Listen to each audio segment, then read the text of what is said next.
Dr. Ben Carter's quantum scanner was supposed to debunk the greatest hoax in history. Instead, it revealed something impossible. The Shroud of Turin wasn't painted, wasn't forged, wasn't even burned onto the cloth. According to his million-dollar machine, the image simply didn't exist. Yet there it was, staring back at him. When he dug deeper, searching for answers in quantum noise and neutrino signatures, he found something far more terrifying than any miracle. He found proof of a technology that shouldn't exist for another 1,000 years.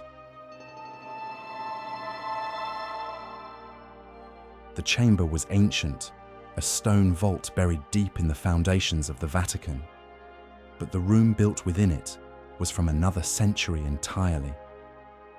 Prefabricated walls of sterile white composite rose toward a ceiling they couldn't quite reach, leaving a gap through which the faces of faded, forgotten saints stared down from priceless Renaissance frescoes. Dr. Ben Carter didn't notice them. He never did. To Ben, the past was just a data set, and the art was just decoration for a problem he hadn't been hired to solve. His problem, the one he had been hired for, sat in the center of the room. The quantum resonance scanner was his creation, the culmination of a decade of work in materials science. It was a sleek, formidable assembly of polished chrome, spun carbon fiber, and wound fiber optic cabling, all surrounding a flat black examination table. He moved around it with an intense, focused energy, a dancer navigating a familiar stage. His fingers flew across a touchscreen interface, calibrating the atomic force relays, checking the feedback loop from the terahertz spectrometer. Every movement was precise, economical, and devoid of wasted effort.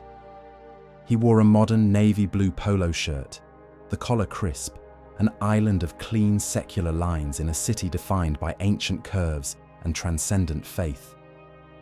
A soft sound, the whisper of fine wool on polished concrete, broke his concentration. Cardinal Valerio Costanzo stood in the doorway, a man who seemed to absorb the light around him. He was in his 60s, with a face that was both kind and calculating, and eyes that held the unnerving stillness of a predator. He wore a simple black cassock, unadorned, yet it carried more authority than any suit Ben had ever seen. The Cardinal's smile was warm, but it didn't reach his eyes. "Dr. Carter," he said, his English perfect, with only a hint of a Roman accent. "I trust the machine is performing to your satisfaction." Ben grunted, not looking up from his screen. "It's not a machine, Your Eminence. It's an integrated spectroscopy platform, and it's performing as expected." Costanzo glided into the room, his hands clasped behind his back. He circled the scanner, his gaze lingering on the complex wiring. "Of course, forgive my clerical simplicity. We in the Church believe that science is a gift from God, a tool to help us better appreciate the glorious complexity of His creation." He paused, his eyes settling on Ben. A way to illuminate faith with facts. Ben finally turned, wiping his hands on a microfiber cloth. "With all due respect, Cardinal, my work isn't about illumination. It's about identification. I analyze materials. I determine their composition, their age, their method of manufacture. The facts are the final destination, not a signpost pointing somewhere else." The Cardinal's smile tightened fractionally. "And this platform, its capabilities are truly as remarkable as your proposal suggested. It is entirely non-destructive. It wouldn't touch a single fiber," Ben said, a note of pride in his voice. "The scanner reads the quantum signature of every atom within a 10-micron radius of its field. It builds a perfect one-to-one model. We can tell you if a thread was dyed with murex shell or iron oxide, if it was woven in the 14th century or the 4th, if it was exposed to heat, to radiation, to any known organic or inorganic compound. It is the most advanced materials analysis instrument on the planet, and it can definitively prove a forgery," Costanzo stated. It wasn't a question. "It can definitively identify the material properties and timeline of an object," Ben corrected, his voice flat. "Any conclusions drawn from that data are for others to make." It was a careful political answer, and they both knew it. Costanzo held his gaze for a long moment, a silent assessment. He was probing, searching for the edges of Ben's conviction, for any hint of ego or weakness he could later exploit. Ben met his stare with the blank impassivity of a man who believed only in numbers. "Excellent," the Cardinal said at last, the warmth returning to his voice. "Clarity is all we ask. The Holy See has been a custodian of this sacred object for centuries. We have nothing to fear from the truth." He gestured toward the door. "Now, before we proceed, Dr. Romano would like to brief you on the existing research. It is always wise to understand the journeys of those who have walked the path before you." Costanzo led him to another, warmer room, a climate-controlled archive, lined with books and flat-file drawers. Here, the air smelled of old paper and preservation chemicals. Dr. Sofia Romano stood waiting for them.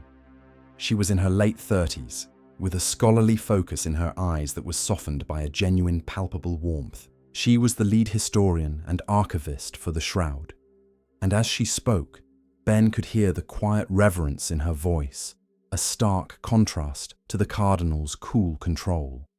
"Dr. Carter, an honor," she said, shaking his hand firmly.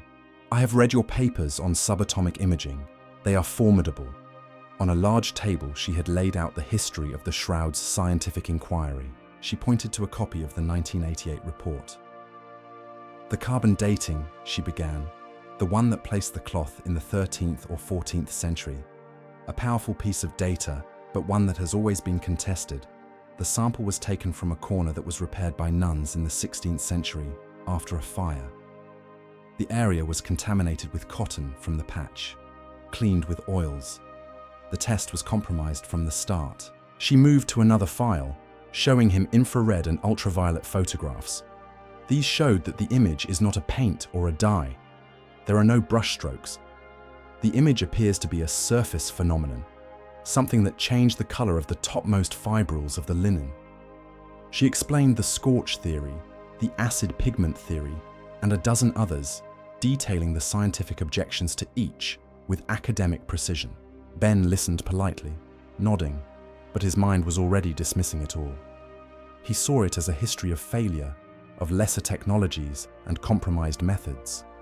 He was a man with a hammer so powerful that every problem looked like a nail just waiting to be hit. "Dr. Romano," he said, cutting her off gently, "I appreciate the history, but my scanner operates on a different level. Contamination, surface phenomena, it's all irrelevant. I'll be reading the history written in the atoms of the original linen, not the grime it's accumulated over the centuries." Sophia met his confident gaze, and for a moment her own belief seemed to waver, challenged by his absolute certainty. Then she smiled faintly. "Of course, we pray you find the answers we have all been seeking." Night fell, and the sterile white lab took on the feel of a surgical theatre. 2 Swiss guards, their faces impassive beneath their plumed helmets, carried in a large, heavily secured aluminum container. Costanzo and a silent Sophia stood by, their presence adding a solemn weight to the proceedings. The container was opened. Inside, nestled in layers of acid-free tissue, was the Shroud of Turin. They carefully unrolled the long, sepia-toned linen cloth onto the black examination table. Even under the cold LED lights of the lab, the effect was arresting. The faint, ethereal image of a man's body, front and back, was starkly visible. It was larger, more detailed, more present than any photograph had ever conveyed. For the first time, Ben was struck not by the problem, but by the object itself. A flicker of something primal, something beyond analysis or, perhaps, touched him. It was the feeling of standing before something that had commanded the belief and wonder of millions for centuries. He crushed the feeling instantly.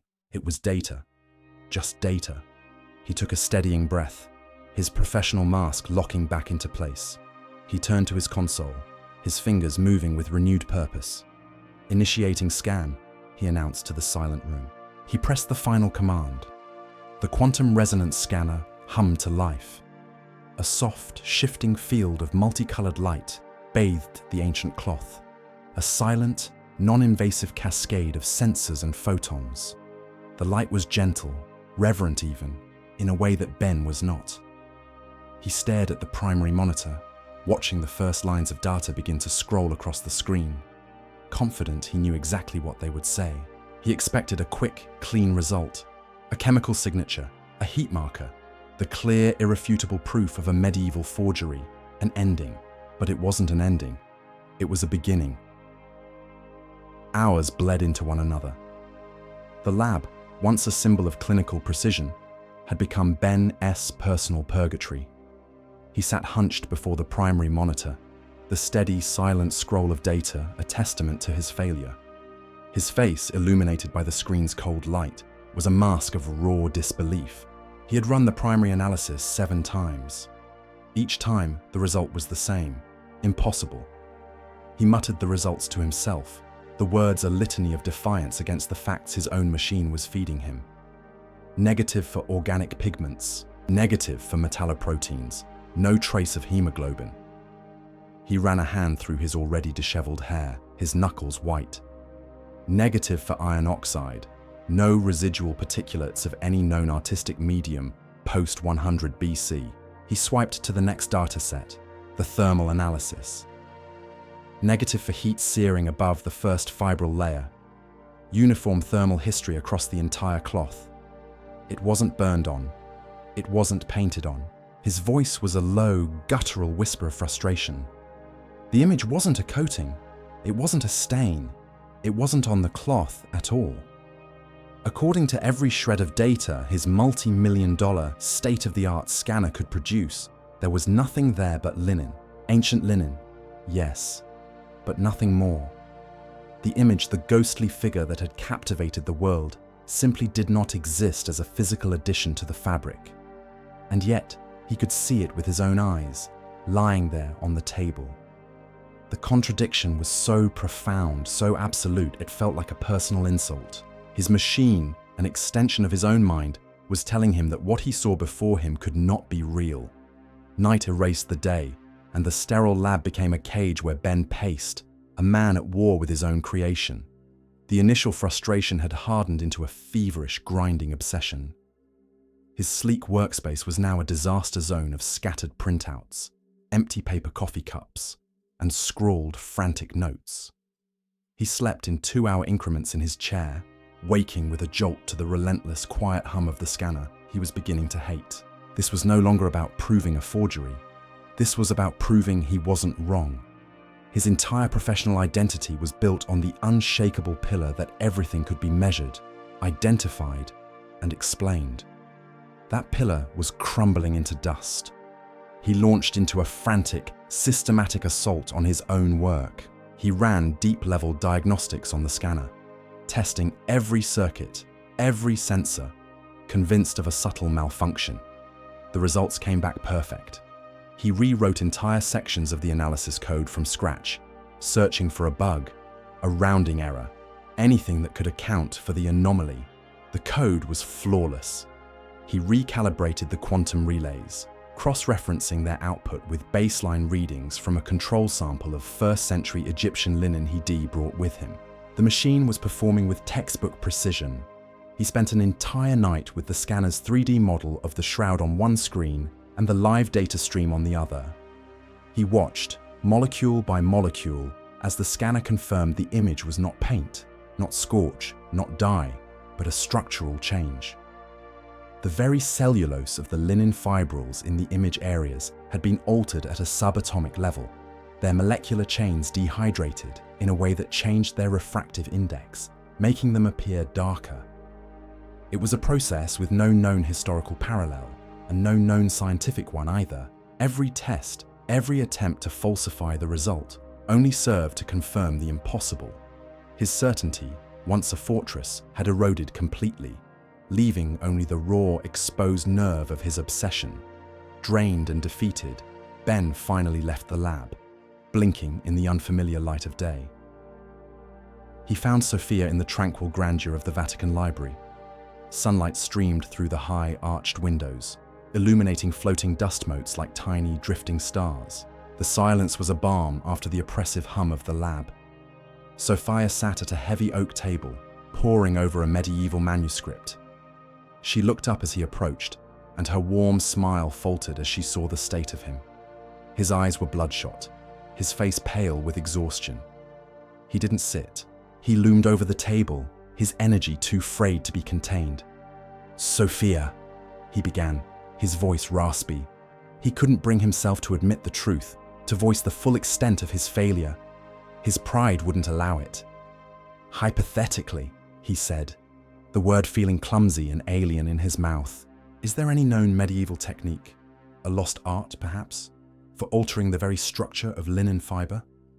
I'm not talking about a surface treatment, not a coating, a fundamental change to the cellulose itself." Sophia listened, her expression shifting from concern to deep scholarly intrigue. She leaned forward, her full attention on him. "A change to the cellulose? You mean not something applied to the cloth, but something done to the cloth?"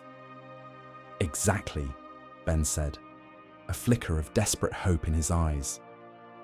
She was silent for a long moment, her brow furrowed in thought. The level of craftsmanship in the Middle Ages was extraordinary, things we still struggle to replicate. But what you're describing, it's beyond craft. It's molecular engineering. She rose and walked to a towering shelf, her fingers dancing over ancient leather spines. She pulled down heavy tomes on Byzantine weaving, on alchemical treatises from Alexandria, on the history of textile production. For an hour they searched. She translated passages from archaic Latin and Greek, showing him diagrams of looms and descriptions of ancient dyeing processes. But there was nothing, no mention of any technique, no matter how esoteric or secret, that could accomplish what Ben was hypothetically describing. "Ben," she said at last, her voice gentle, "whatever you have found in that lab, I do not believe its origins lie in any history book." A new, fragile respect was forming between them. He was no longer the arrogant scientist, and she was no longer just a keeper of old stories. They were two minds confronting the same abyss. That night, Ben returned to the lab with a new, terrifying resolve. If the answer wasn't in the past, it had to be somewhere else. He had exhausted every standard protocol. Now, it was time for the unconventional. He was going to push his machine to its absolute theoretical limits, a scan so deep and powerful, it was borderline reckless. He wasn't looking for composition anymore. He was hunting for ghosts, for the faintest whisper of energy, a trace of radiation left over from the moment of the image's creation. He bypassed safety protocols and diverted all power to the primary sensor array. The scanner emitted a low, anxious thrum as he initiated the scan. The monitor, once filled with clean charts and graphs, now displayed a swirling chaos of quantum field diagrams and probability waves. It was the raw, unfiltered noise of the universe. He stared, his eyes burning, sifting through the static for a signal, and then he saw it. It was almost nothing. A single data point, a flicker on the screen, a tiny outlier in a sea of randomness, a ghost. He froze, his heart hammering against his ribs. His hands flew across the keyboard, isolating the anomaly, amplifying it, running it through a dozen filters. The signal sharpened, resolved itself into a clear, unmistakable signature. His blood ran cold. It couldn't be. He leaned closer, his face inches from the screen, his breath fogging the glass. The signature was a cascade of coherent, low-energy neutrinos. It was a focused, directed burst of one of the most elusive particles in the universe. To generate such a thing would require a technology thousands of years beyond human capability. It was not supernatural. It was not a miracle. It was, in its own way, something far more terrifying. The data glowed on the screen, bathing his face in a sickly orange light. His expression, once a mask of frustration, had collapsed into one of pure, dawning horror. He had come to the Vatican to debunk one mystery, but had instead stumbled upon another, infinitely greater and more terrifying. A technology that should not, could not exist. The horror did not fade with the morning light. It festered. Ben sat in his temporary quarters, a room as Spartan and unforgiving as a monk's cell. On the simple wooden table before him lay a single sheet of paper he had printed in the dead of night. It showed a graph, a sharp, elegant spike against a background of random noise, the neutrino signature, proof of the impossible. He stared at it, not as a scientist examining data, but as a man staring into an abyss. His entire life, his entire worldview, had been dedicated to the pursuit of truth. He believed that truth, once discovered, was meant to be shared, published, peer-reviewed, and added to the great repository of human knowledge. But this truth was a contagion. He opened his laptop, the screen's glow a pale imitation of the data that had haunted him all night. He began to type, the words stiff and clinical. Preliminary report, anomalous subatomic phenomena detected in linen sample, V7. He wrote a paragraph, then two. He described the structural changes to the cellulose, the lack of any known pigment. Then he paused, his fingers hovering over the keyboard. How could he possibly write the next sentence? The imaging event appears to be the result of a focused, coherent neutrino cascade. He imagined the reaction. The polite emails from colleagues asking if he was well, the formal inquiries from the university, the quiet, pitying dismissal. He would be labeled a crank, a charlatan, his career ending not with a bang, but with the sad, humiliating whisper of madness. He deleted the entire report. He opened his email client. He'd write to Dr. Albright at CERN, his old mentor. He could trust Albright. He typed the subject line, urgent question regarding low-energy particle physics. He stared at the blank body of the email for 10 minutes, then closed the program. There were no words. The discovery had built a prison around him, its walls made of a truth so vast and terrifying that he was utterly, completely alone inside it. The only path forward was to try and shrink the truth into a manageable size. He decided to report what he could, to redact the impossible and present the merely inexplicable. He requested a meeting with Cardinal Costanzo. The Cardinal's office was from another world. Where Ben's lab was sterile and his room was Spartan, this space was a symphony of wealth, power, and history. Dark, polished wood, shelves lined with leather-bound books, and a single, breathtaking Caravaggio on the wall depicting the incredulity of St. Thomas. The irony was not lost on Ben. Costanzo sat behind a desk large enough to land a helicopter on, his demeanor once again warm and pastoral. "Dr. Carter," he began, "I trust you have made progress." Ben stood before the desk, feeling like a schoolboy called to the principal's office. He clutched a thin file folder. "Your Eminence, my findings are unusual." He chose his words with surgical care. "I can find no evidence of any known artistic or synthetic process. No paint, no dye, no scorch marks. Instead, the image appears to be the result of unexplained quantum-level alterations to the cellulose structure of the cloth itself." He stopped, deliberately omitting the cause. He presented the mystery, not the solution. Costanzo listened, his head tilted, his expression one of polite interest. He did not seem surprised. When Ben finished, the Cardinal was silent for a long, unnerving moment. Then, the warmth vanished from his eyes, like a lamp being switched off. The politician, the gatekeeper, emerged. "Doctor," he said, his voice now flat and cold, "your contract stipulates that all data, all findings, and all analysis generated using Vatican resources are the sole and exclusive property of the Holy See." He rose from his chair, a figure of absolute authority. "I will need your data drives, all of them, and your logbooks. They will be placed in the secret archives for safekeeping." His tone was no longer a request, it was a command. Ben was stunned.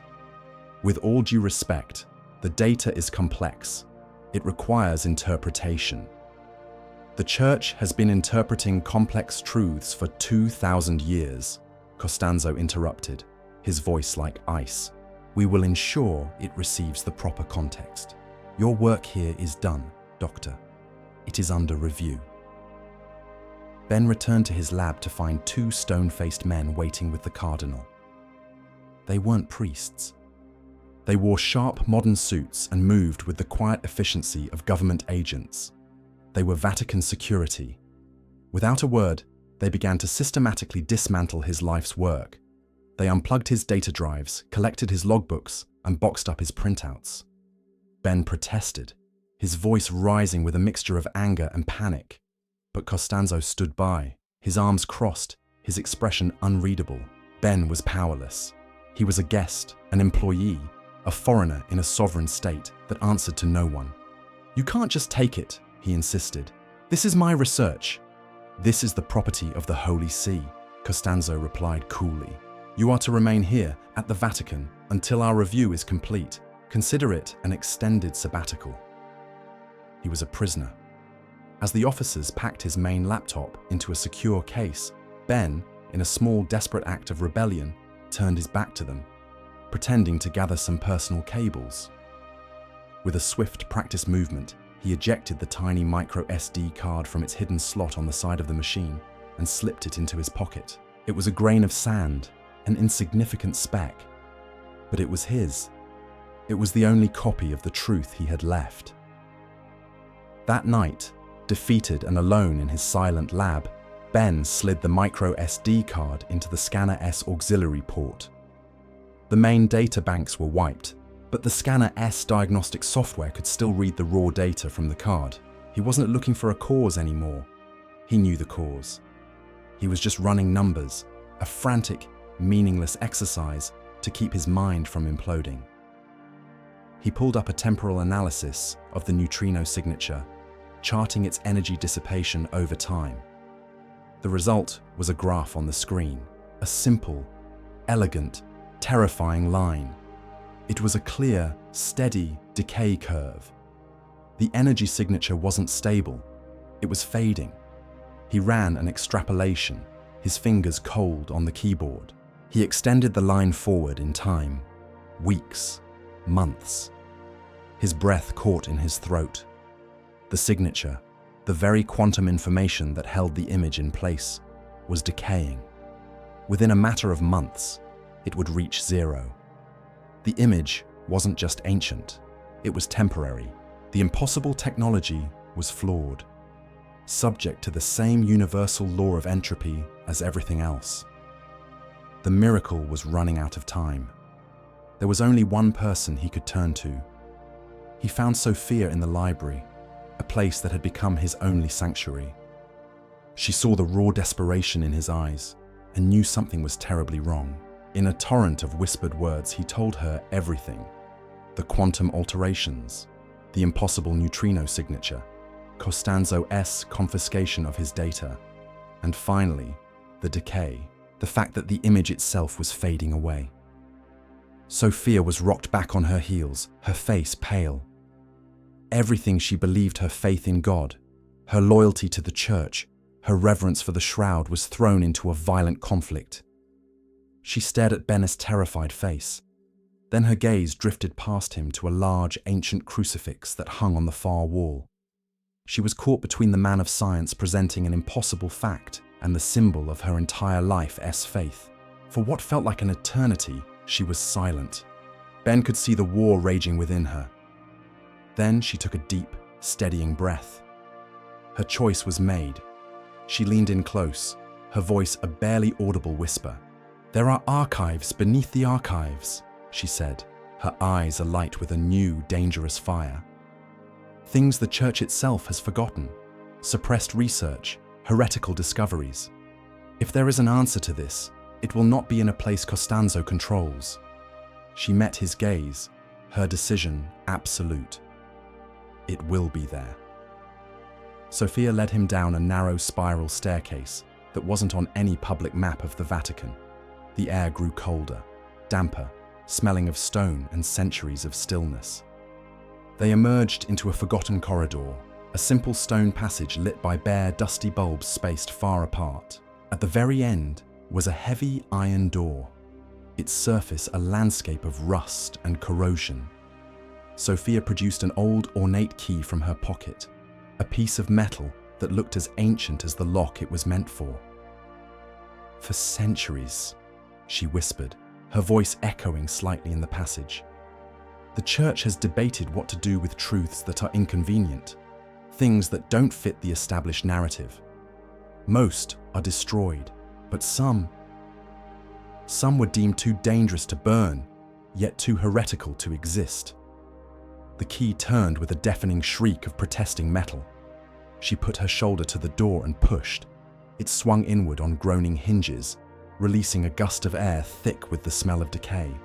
Inside was not a library, but a tomb, a chaotic, dungeon-like archive where history had been left to die. Scrolls were piled in sagging heaps. Vellum manuscripts with cracked leather bindings were crammed onto rickety wooden shelves, and loose pages carpeted the floor like fallen leaves. This was the Vatican's subconscious, the place where it buried its nightmares. For Ben, a man who lived by order and data, it was a vision of hell. For Sophia, it was a desecration. But for both of them, it was the only hope they had left. They worked by the weak light of battery-powered lanterns, the beams cutting sharp cones through the dusty air. It was a hopeless task, like trying to find a single word in a library that had been torn apart by a hurricane.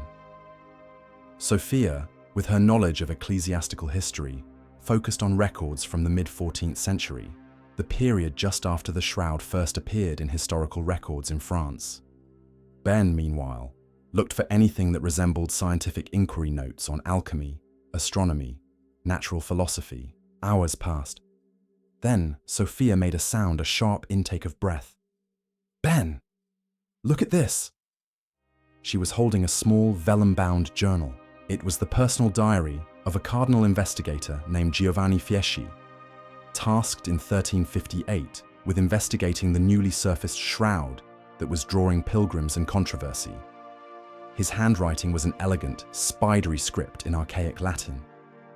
Ben leaned over her shoulder as she translated, her finger tracing the faded brown ink. "He writes that he was a skeptic," she murmured. "He was sent to prove it was a fraud, painted by an artist to swindle the faithful." Her eyes widened. "He says he tested it. He used the most advanced methods of his time. He washed a corner with wine and harsh soaps. The image did not run. He had weavers examine it who swore the image was not part of the original thread, yet could not find a single trace of pigment." She paused, her voice dropping to a whisper filled with awe. "And then there's this probavimus eim cum igne et vitro, sed imago est luce senza calore. We tested it with fire and glass, but the image is a light without heat." Ben felt a cold dread creep up his spine. Sophia's finger moved to the final entry on the page. "Est tactus senza materia." It is a touch without substance. Ben staggered back, his hand finding a dusty shelf for support. Light without heat, a touch without substance. It was impossible. A 14th century cardinal, with his primitive tools and superstitious worldview, had arrived at the exact same conclusion as his 21st century quantum scanner. The descriptions were centuries apart, one couched in the language of faith and fear, the other in the language of physics, but they were describing the exact same impossible event. This wasn't a new phenomenon, it was an ancient one. Their search grew more frantic. The journal was proof they were on the right path. But as they worked, a new, immediate threat emerged. From a small grill high on the wall, a security camera, installed decades ago and likely forgotten, blinked with a tiny, malevolent red light. In a modern, climate-controlled security office elsewhere in the Vatican, Cardinal Costanzo stared at a bank of monitors. He watched high-definition footage of his guards sweeping through the public archives, their movements methodical, professional. "Check the reading rooms again," his calm, cold voice echoed from an intercom. Then the manuscript restoration labs. "They are here somewhere. Find them." Back in the sub-basement, a rat scurried across the floor, its claws making a scratching sound on the stone. that made both Ben and Sophia jump. "We have to hurry," Ben whispered, his eyes darting towards the door. Every distant clang in the ancient building sounded like approaching footsteps. They were no longer just researchers. They were fugitives. Their quest for knowledge had made them heretics, hunted by the very institution they had been trying to serve. Ben went back to the Cardinal's journal, his mind racing. Fieschi had believed he was witnessing a miracle, a divine act beyond his comprehension. He hadn't suppressed his findings. He had hidden them, afraid that a world not ready for such a truth would destroy the artifact. He was a gatekeeper, just like Costanzo, but one motivated by fear and faith, not control. Ben carefully turned a page in the fragile journal. A small, pressed leaf, brown and brittle with age, had been used as a bookmark. It was stuck to the page. As he gently pried it loose, he saw that the paper beneath it was a slightly lighter shade, protected from the centuries of decay. And in that protected space was a faint impression. A watermark. It wasn't a papal seal. It wasn't a crucifix or any other religious symbol he recognized. It was clean, precise, and geometric. It looked like an Ouroboros, the ancient symbol of a snake eating its own tail, but the snake's body was intertwined with a perfect, elegant sine wave, eternity and energy, ancient mysticism and modern physics, fused into one. A jolt went through Ben, a flash of recognition so jarring it felt like an electric shock. The symbol was familiar. He'd seen it before. He scrambled for his phone, his hands shaking as he swiped through his photo gallery. He found what he was looking for, a screenshot from an online tech journal he'd saved months ago for an article on quantum computing. He held the phone's glowing screen next to the faint, 600-year-old watermark on the page. They were a perfect, identical match.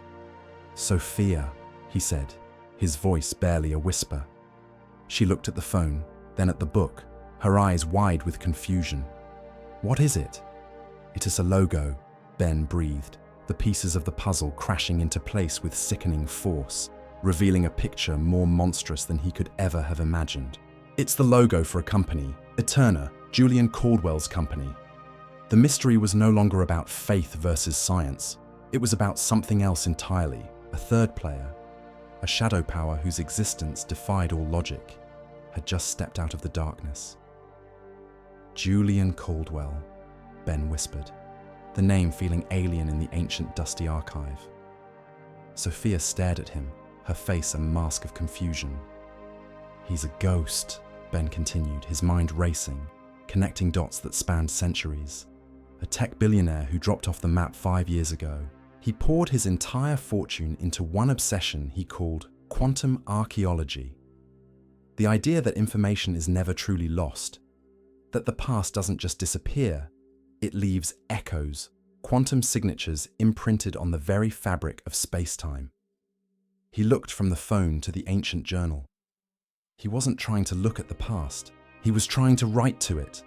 The Shroud, it was never a miracle.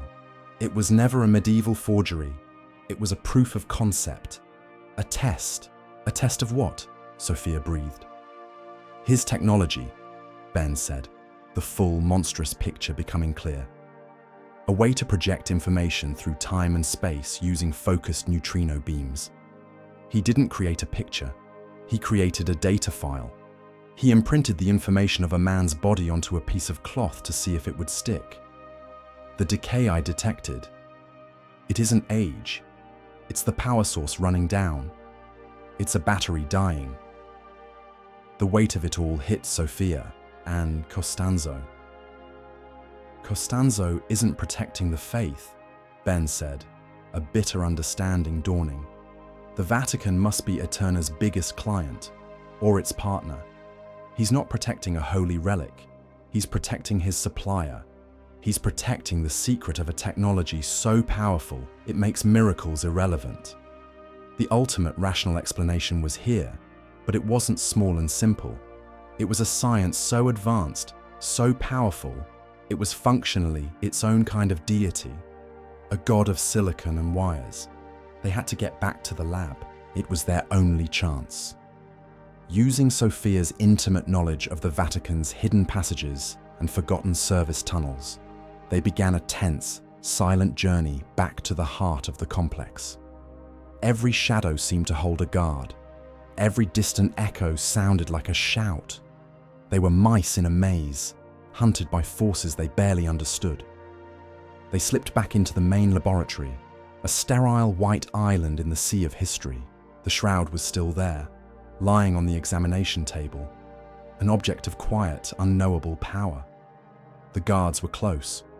They could hear their methodical search pattern, the crisp sound of their radios in the corridors outside. Ben looked at his scanner, not as an instrument of discovery, but as a weapon. "The comms array," he said, his voice urgent.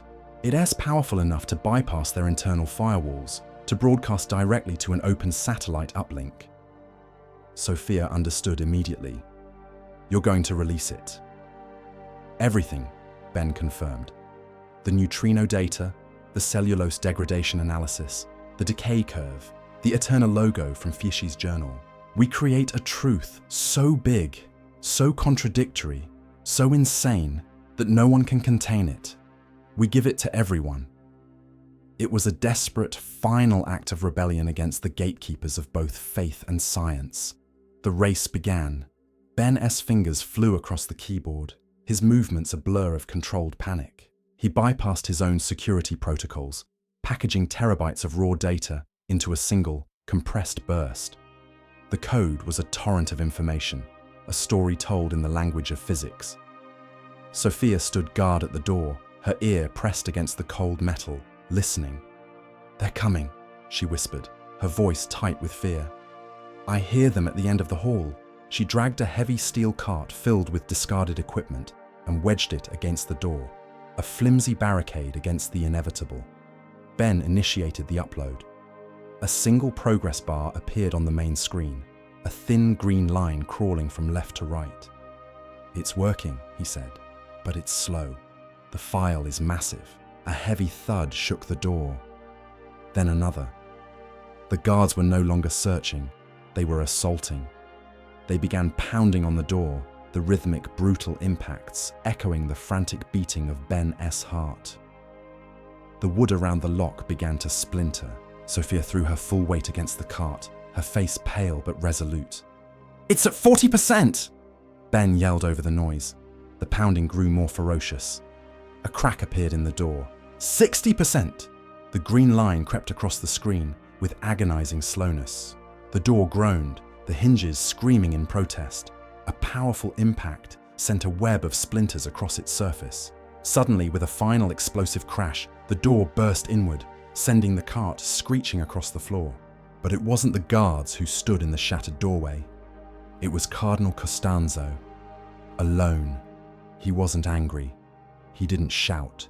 His face was a mask of sorrowful resignation. He looked at the screen, at the progress bar now nearing 90%, and then at Ben. "Doctor," he said, his voice quiet, pleading, "you cannot do this. Think of what you are unleashing. For centuries, faith has given the world a sense of order, a sense of meaning. You will trade that for a more terrible faith. You will give them a god of silicon and wires, a power they cannot understand but will worship out of fear. Let it fade, Ben. Let it be a mystery." Ben looked from Costanzo's desperate eyes to Sophia's defiant face, and then to the screen. The upload was at 99%. He had come here a cynic, a man who believed in nothing but the cold, hard numbers. But he had learned that the truth was never simple, and that hiding it was the ultimate sin. "It's not my job to decide which mysteries they're allowed to have," Ben said, and he hit the final key. The screen flashed with two simple words: "Upload complete." The aftermath was a global firestorm. A montage of chaos flickered across the world's screens. News channels erupted, their graphics showing the Aeterna logo next to the face of Christ. Scientists in lab coats argued furiously on television, some calling it the greatest hoax in history, others demanding a new Manhattan Project to study the impossible findings. Religious leaders denounced it as blasphemy, while New Age cults sprang up overnight. worshipping at the altar of Julian Caldwell. Caldwell himself was seen in a single, grainy photograph, stepping onto a private jet on a remote airstrip before vanishing completely, becoming a ghost once more. The shroud was removed from public view, encased in a new high-tech containment field of shimmering energy, its faint image now visibly paler, a relic not of faith, but of an incomprehensible and terrifying science. Months later, at a small, anonymous outdoor cafe in a city far from Rome, Ben and Sophia sat watching the chaos they had created on a small tablet. They were fugitives now, their old lives erased, their futures uncertain, bound forever by the truth they had unleashed. They had given the world an answer, but the answer had only created a million new, more frightening questions. And in the quiet space between what was known and what was believed, they watched as the world began to pray to a new and terrible God.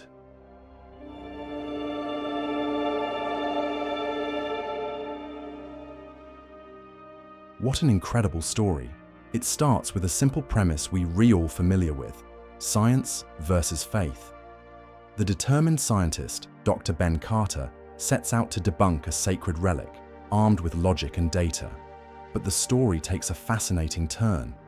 The explanation he finds isn't simple. It's not a medieval forgery. It's something far stranger. The truth turns out to be a technology so advanced, it's indistinguishable from magic, or even from a divine act. This brings up a compelling idea. We often think of a scientific explanation as the end of a mystery, the final, comforting answer. But what if the answer is more terrifying than the mystery itself? Cardinal Costanzo makes a powerful argument at the end. He pleads with Ben to let the shroud remain a mystery, a symbol of faith, rather than revealing it as a product of some cold, incomprehensible technology, a god of silicon and wires. It forces us to consider what we really seek from these ancient questions. Do we want a neat, tidy explanation, no matter how unsettling?